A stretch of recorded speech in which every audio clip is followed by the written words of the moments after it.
বাসিয়ে দেওয়ার প্রবণতা প্রকৃতির ভেতর আছে।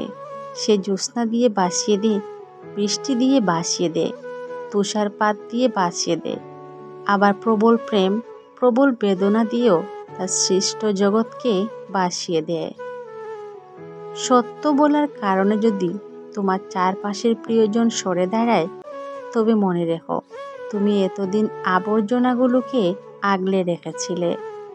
জীবনে তো অনেকজন আসে, কেউ স্বার্থের জন্য, কেউ সময় পার করার জন্য, কেউ জীবনকে ধ্বংস করার জন্য, আবার কেউ আসে সারা জীবন আপন করার জন্য।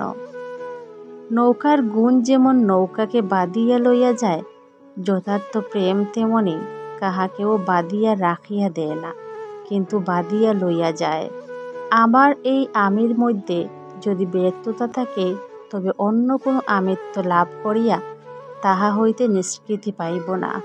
আপন যখন পর হয়, তখন তাকে সম্পূর্ণ ত্যাগ করা ছাড়া কোনো গতি নেই।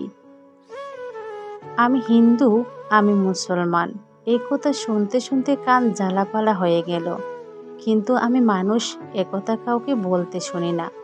যারা মানুষ না, তারা হিন্দু হোক বা মুসলমান হোক, তা দিয়ে জগতের কোনো লাভ নেই। নাই বা যদি এলে তুমি এড়িয়ে যাবে, তাই বলে অন্তরেতে নাই কি তুমি সামনে আমার নাই বলে। একটা মন আরে একটা মনকে খুঁজতেছে নিজের ভাবনার ভার নামাইয়া দিবার জন্য, নিজের মনের ভাবকে অন্যের মনে ভাবিত করার জন্য। অধিকার ছাড়িয়া দিয়া অধিকার ধরিয়া রাখার মতো বিড়ম্বনা আর হয় না। আমরা বন্ধুর কাছ থেকে মমতা চাই, সমবেদনা চাই, সাহায্য চাই, ও সেই জন্যই বন্ধুকে চাই। পুরুষ আধিপত্য ছেড়ে দিলেই মেয়ে আধিপত্য শুরু করবে। দুর্বলের আধিপত্য অতি ভয়ঙ্কর। প্রথম যেটি একটি উদ্দেশ্যের উপায় মাত্র থাকে, মানুষ ক্রমে সেই উপায়টিকে উদ্দেশ্য করিয়া তোলে। যেমন টাকা নানা প্রকার সুখ পাইবার উপায় মাত্র, কিন্তু অনেকে সমস্ত সুখ বিসর্জন দিয়ে টাকা পাইতে চান। যার ভালোবাসা যত গভীর, তার ভালোবাসার প্রকাশ তত কম। ভালোবাসা হচ্ছে উপলব্ধি করার বিষয়, প্রকাশ করার বিষয় নয়। ভালোবাসা কোনো অধিকারের মধ্যে কাউকে আটকিয়ে ফেলে না, বরং তাকে নতুনত্ব, স্বাধীনতা দান করে। তোমার মাপে হয়নি সবাই, তুমিও হওনি সবার মাপে। তুমি মরো কারো ঠেলায়, কেউ বা মরে তোমার চাপে। তবু ভেবে দেখতে গেলে এমনি কিসের টানাটানি, তেমন করে হাত বাড়ালে সুখ পাওয়া যায় অনেকখানি। আকাশ তবু সুনীল থাকে, মধুদ্রেকে পুরের আলো। মরণ এলে হঠাৎ দেখি মরার চেয়ে বাঁচাই ভালো। যাহার লাগি চক্ষু বুজে বইয়ে দিলাম অশ্রুসাগর, তাহারে বাদ দিয়েও দেখি বিশ্বভুবন মস্ত ডাগর। মনেরে তাই কহ যে, ভালো মন্দ যাচাই আসুক, সত্যের লৌ সহজে।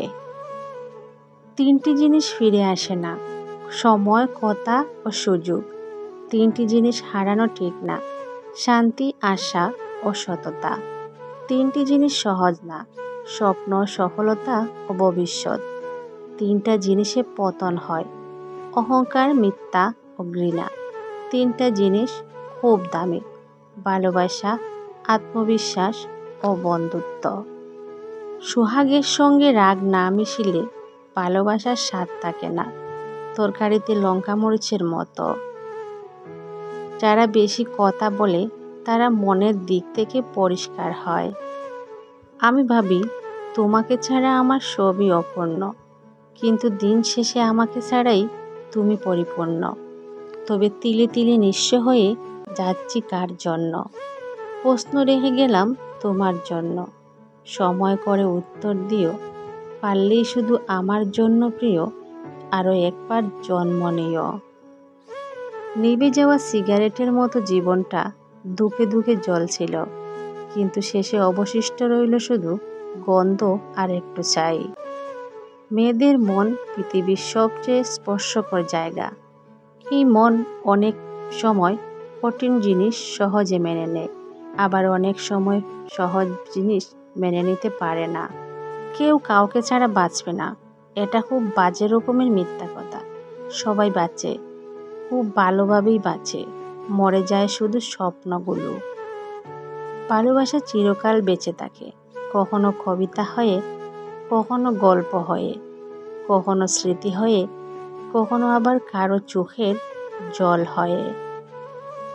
যুদ্ধ এবং প্রেমে কোনো কিছুই পরিকল্পনা মতন হয় না। ভালোবাসার জন্য অনন্তকালের প্রয়োজন নেই, একটি সুন্দর মুহূর্তই যথেষ্ট। ভদ্র ছেলেদের জন্য মেয়েদের মনে কখনো প্রেম জাগে না, যা জাগে তা হলো শুধুই সহানুভূতি। কোনো মেয়ে যদি সত্যি সত্যি কোনো ছেলের প্রেমে পড়ে, সে তখন এই ছেলের আশেপাশে সব কিছুরই প্রেমে পড়ে। হারিয়ে যাওয়া মানুষ ফিরে আসলে সে আর আগের মতো থাকে না, কেমন জানি অচেনা অজানা হয়ে যায়। সবই হয়তো ঠিক থাকে, কিন্তু মনে হয় কোনো জিনিস যেন এখনো মিসিং। সত্য কথাগুলি সবসময় বক্তৃতার মতো শোনায়, আর মিথ্যা কথাগুলি শোনায় কবিতার মতন। অন্ধকারে একটি সুন্দরী মেয়েও যেমন একজন অসুন্দরী মেয়েও তেমন, মূল পার্থক্যটাই হচ্ছে আলোতে।